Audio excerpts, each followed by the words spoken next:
नमस्कार दोस्तों, मैं हूं डॉक्टर पीयूष और मैं लगभग 14 सालों से प्रैक्टिस कर रहा हूं। Presently I am working with pristine care. Pristine care के एक्सपर्ट डॉक्टर्स इंडिया में highest number of proctology surgeries करते हैं और इसका सबूत है हमारे 20 लाख से भी ज़्यादा सेटिस्फाइड और treated patients. Pristine Care is also awarded as the centre of excellence in proctology surgeries. दोस्तों, आज का हमारा टॉपिक है, क्या एक्सटर्नल पाइल्स अपने आप जा सकते हैं। पहले समझते हैं कि व्हाट इज़ पाइल्स।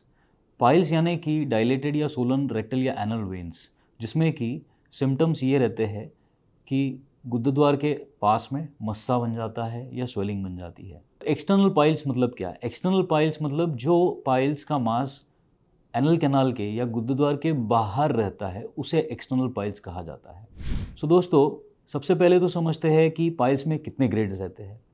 पाइल्स में 4 ग्रेड्स रहते हैं, ग्रेड 1 से लेके 4 तक। ग्रेड 1 ये सबसे छोटा पाइल्स रहता है जो अंदर की तरफ रहता है। ग्रेड 3 और ग्रेड 4 ये बड़े पाइल्स रह सकते हैं जो बाहर की तरफ आते हैं।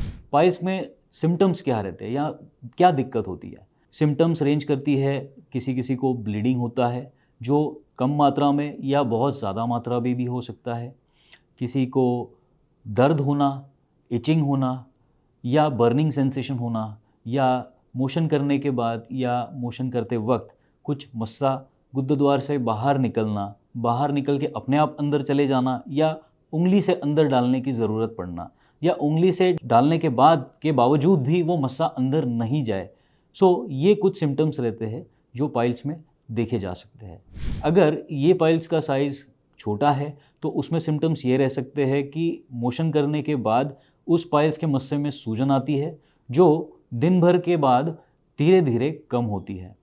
इसमें आप कुछ मलहम या कुछ टैबलेट ले सकते हो या गुनगुने पानी में बैठकर भी आप इसे थोड़ा सा सिम्टोमेटिकली रिलीफ पा सकते हैं। अगर ग्रेड 3 या ग्रेड 4 के पाइल्स रहते हैं तो मेडिसिन से इनके जाने की संभावना काफ़ी हद तक कम रहती है और इसमें रोल आ जाता है फिर सर्जिकल ट्रीटमेंट का। इसमें सर्जिकल ट्रीटमेंट के भी कई ऑप्शंस रहते हैं, जैसे कि कन्वेंशनल सर्जरी जिसमें कि ये मस्सों को काटा जाता है।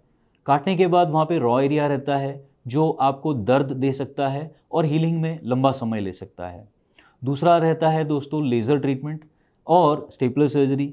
ये दोस्तों कुछ मिनिमली इन्वेजिव प्रोसीजर्स होती है जिनमें कि आप ऑपरेशन के दूसरे दिन से काम पे जा सकते हैं। इसमें दर्द की संभावना काफ़ी हद तक कम या नहीं के बराबर रहती है और रिकवरी भी जल्दी होती है। तो अगर आप इन दिक्कतों से सफ़र कर रहे हैं तो आप दिए गए नंबर पे कॉल कर सकते हैं। हमारे एक्सपर्ट टीम ऑफ डॉक्टर्स आपकी प्रॉब्लम सुनेंगे, समझेंगे और आपको सही सलाह देंगे।